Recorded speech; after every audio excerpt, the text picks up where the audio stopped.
Alright, good morning guys and welcome back to my home kitchen. Today I'm just going to be going over the basic yeast dough recipe I set for you for the Meat Lovers Calzone recipe that's in our Google Drive. There will be another video posted basically going through a simple pizza dough, which is basically the short crust that you'll see on the other half of the recipe. There will be a few cuts in this video because there are a few portions of it where you need to basically just wait, and we are going to start with one straight away. So what we need to do for a yeast-based dough is basically get some yeast and activate it. So I have 100 ml of water in this jug. It's warm water. You may or may not be able to see the steam. I'm going to put in my teaspoon of sugar, half teaspoon of sugar, straight in there, and my yeast. Going to be a teaspoon, I believe. Sometimes you'll buy it and you'll get it in little satchels, whatever, which basically have a teaspoon in there, I believe. I think it's 7 grams. So open that up, make sure all the yeast goes in the jug and not all over my bench.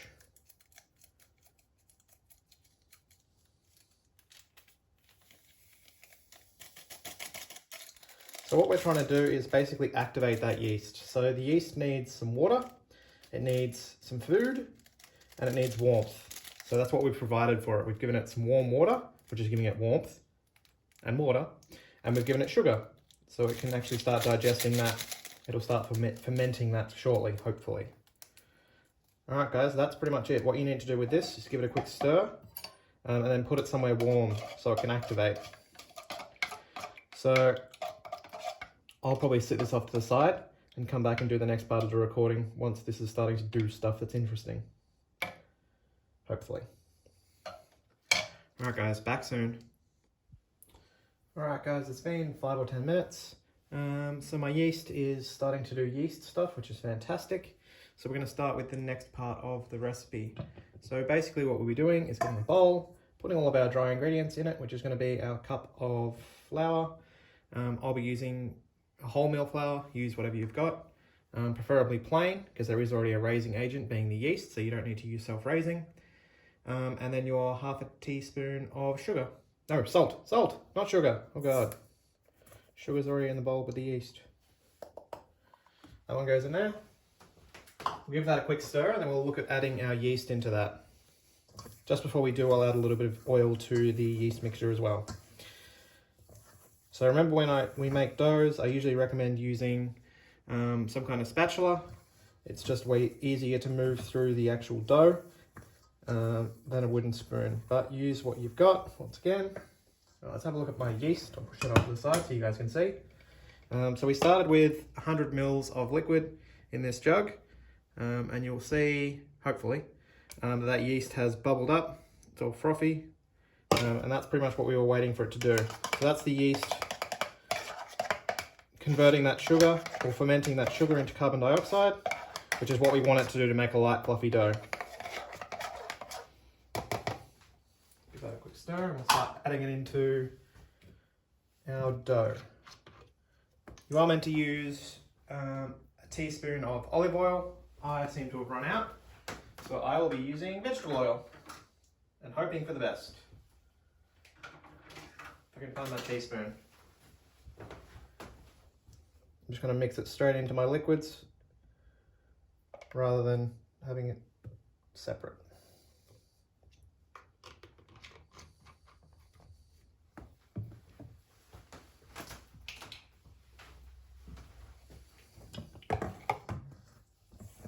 So you can make a well in the middle of your flour if you like. You don't really have to. It'll be fine. It's in a bowl. It's not going anywhere. I just pour my yeast mixture straight in.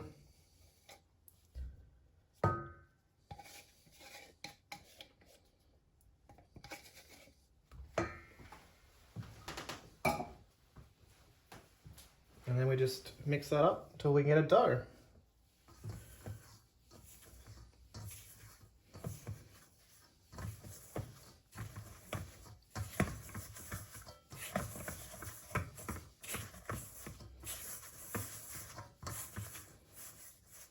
If it's looking a little bit dry, just add a tiny little bit more warm water, which I'm going to do with mine now. I've been using a wholemeal flour for a lot of the recipes that we use, and I find that it's very thirsty. It seems to need a little bit more water than the plain flour.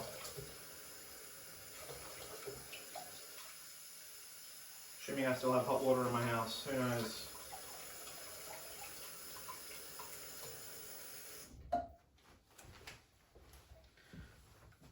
Remember that it's way easier to fix a dough if it's too sticky than if you have it too dry. So when in doubt, always add a little bit more liquid, because it's way easier to incorporate flour than it is to try and incorporate water later.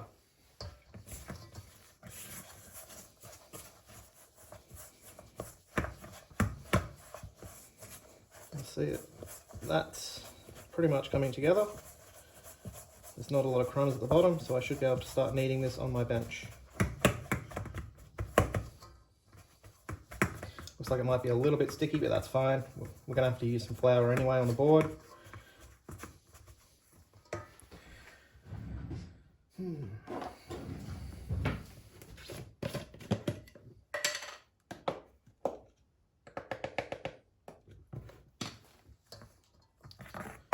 So lightly flour my surface.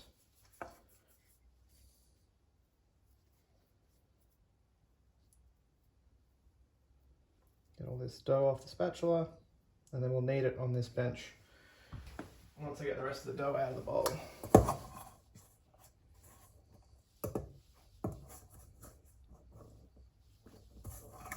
There is still a little bit of crumbs. I'm going to pour them on, but if they don't stick into the actual dough, I'll get rid of them shortly. We'll see what my dough's consistency is like.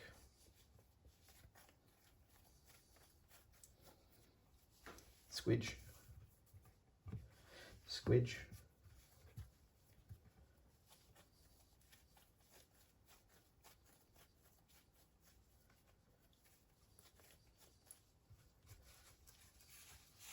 So just moving it around, picking up those crumbs.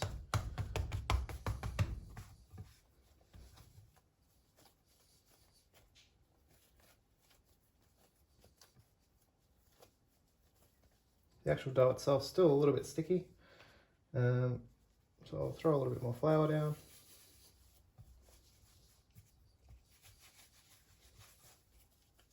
Okay, we'll probably start kneading it. So turning it lightly and using the palm of your hand, just squidging it into itself. That, of course, is the technical term, squidging it into itself. That might be on the exam later. You never know. So what we're doing at this point, we're going to be kneading the dough. We're actually trying to activate the gluten in the flour, which is going to help form the structure of the bread or the dough. If you find that it's sticking to yourself, i.e. your hand or your equipment, just add a little bit of flour.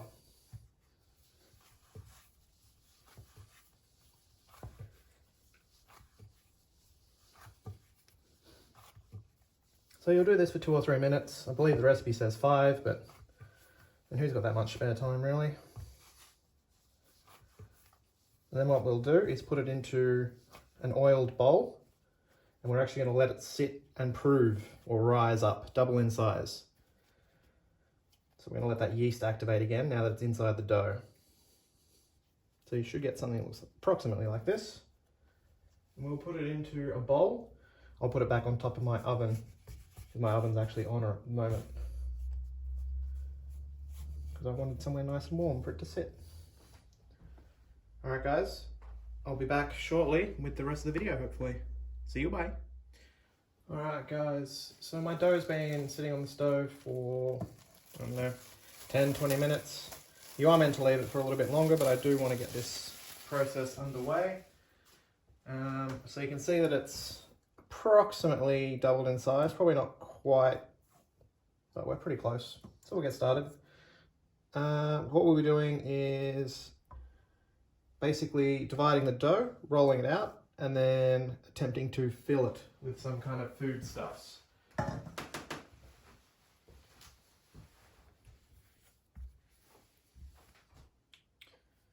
So with your dough, I'd cut it in half, put it off to the side.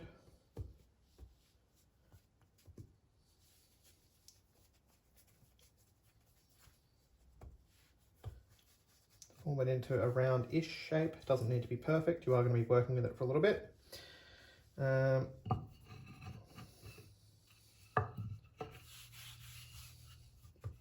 Lightly dust your equipment, or roll it through the flour as I did, whatever. And we just got to start rolling this one out.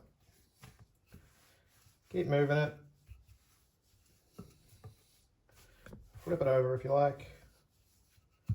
Remember, we want to keep it lightly dusted with the flour so it doesn't actually stick. If you think you need more flour, just add more flour.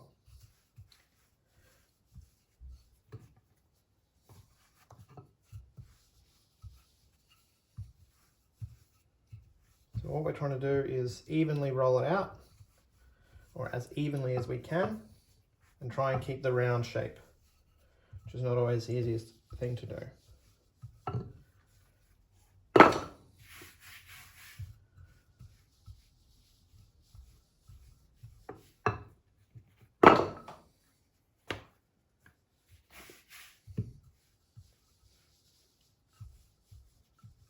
Personally, I try and get it as thin as I can, which is going to be probably 1/2 centimetre as thickness goes. That way it's not super doughy when you try and eat it, but you just roll it out till you're comfortable.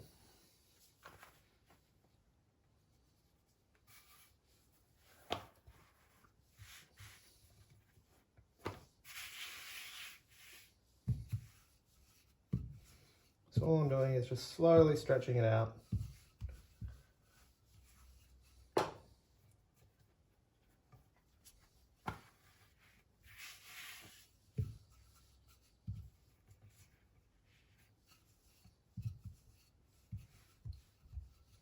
Once again, it doesn't matter if it's not a perfect shape, just do your best to keep it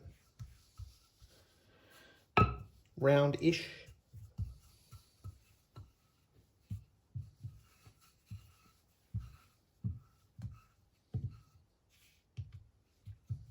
That's fine, I can deal with that.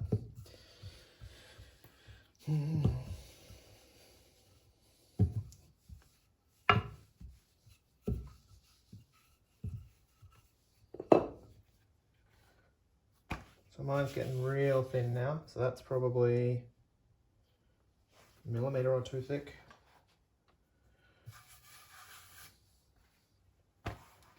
It'll puff back up as it cooks, so don't worry about it being too thin. You'll just have to be a little bit careful with it when you're topping it and when you're trying to actually wrap it up, that you don't poke holes in it.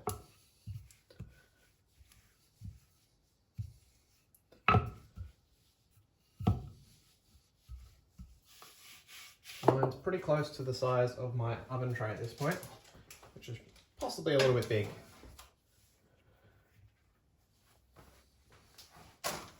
Yep, so I've pretty much matched the size of my oven tray, which is probably a little bit bigger than I need it to be, but I'm sure it'll be fine, I believe.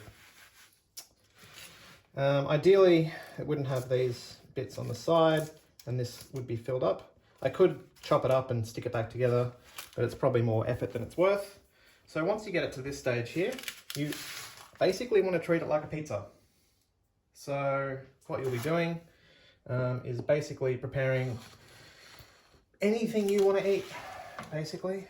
Literally anything you can be bothered chopping up and putting into your foodstuffs. So I have some that I cut up earlier. Basically we just treat this one like a pizza for the moment. So what I'll do is put down some tomato base. So I'll be using a tomato paste. You could use a sauce if you had a sauce, but tomato paste will be fine. I am going to actually cover pretty much the whole thing with the sauce. I'm pretty sure you'll find the actual recipe will tell you to basically half fill this contraption. So if you're only half filling it, I would basically just draw a line and then just fill in that half. But I am going to put sauce on the whole thing and then put all the ingredients on one half. Try and leave a centimetre or so at the side, because we are going to have to wrap this up or fold this over. Don't fold over yet, you're too keen. Wait. Stay. In the past, I've done this one with a little bit less sauce, and I found that it can be a little bit sort of dry if you don't have enough liquid in there, or if you don't have enough sauce. So I would recommend trying to get a nice layer of sauce on this. That's just me from my personal experience. You make it however you see fit. If you wanted to, you could incorporate herbs and spices into that base layer of sauce, I should say. So I do have some mixed herbs up the back, which I'm going to throw on top of mine.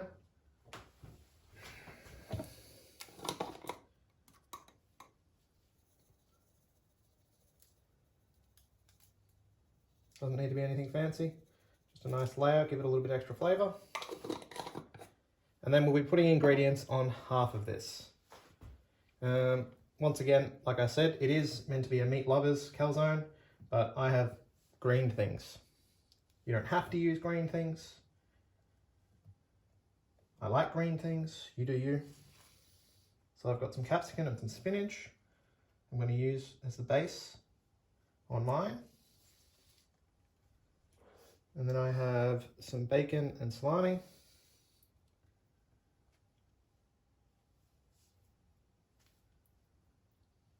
Which I'll throw in. A little bit different to a pizza. Notice how I'm only filling half. And I am stacking it all on top of itself. Obviously, if it was a pizza, I'd want to make a nice even layer and have it across the whole pizza. I'll have a bit of chili in mine. In case you're curious about my measurements of a bit of chili, the answer is yes. There is no such thing as too much chili. I've got a little bit of spring onions. You could use red onions, I just didn't have any today. More to the point, I forgot to chop it up, so it can stay in my cupboard. And then you want to add some cheese, because cheese is delicious.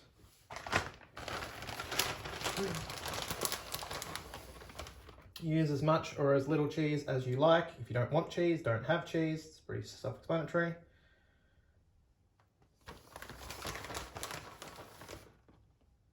If you wanted to add additional sauce, for example, if you wanted like a barbecue or some extra chili sauce or some more tomato sauce, you could put it on as a top layer now. Well, that's when I would recommend putting it on. But once again, you do you. It is your food after all. All right, so we'll get this one out of the way. Put this one back over here. And then what we need to do with this one is basically just fold it over. Foldy, foldy. So with your edges, you can fold them up any way you like. This is what I was talking about, this extra bit here earlier. It's going to look really ugly. So you can just pinch it if you like, just using your fingers. Just work your way along and pinch it. If you have a weird flappy bit like mine, you can fold that over and just pinch that. You can use a little bit of water on the edges as well, if you are so inclined. I'm a lot more concerned about what this tastes like than what it looks like. If you wanted to, you could fold over the whole edge like this, and then just poke it into itself.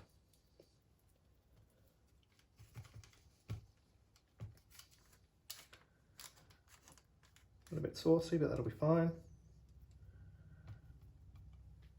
And that's it. That's all you need to do. You'll poke a couple of holes in the top just so it breathes a little bit, and that'll be it. That's all you've got to do. You can eat the food stuff. It'll be exactly the same if you choose to make the other dough. Sorry about my arm there. If you choose to make the other dough, it's exactly the same. It's just going to be a different process for the actual base. So before I put this one in the oven, I'll glaze it with a little bit of milk. And that's it. We can call it a day. Not the prettiest, but it should be tasty. Alright guys, I'll hopefully have a picture up for you of what mine looked like when it was finished. Other than that, enjoy your day. See you, bye.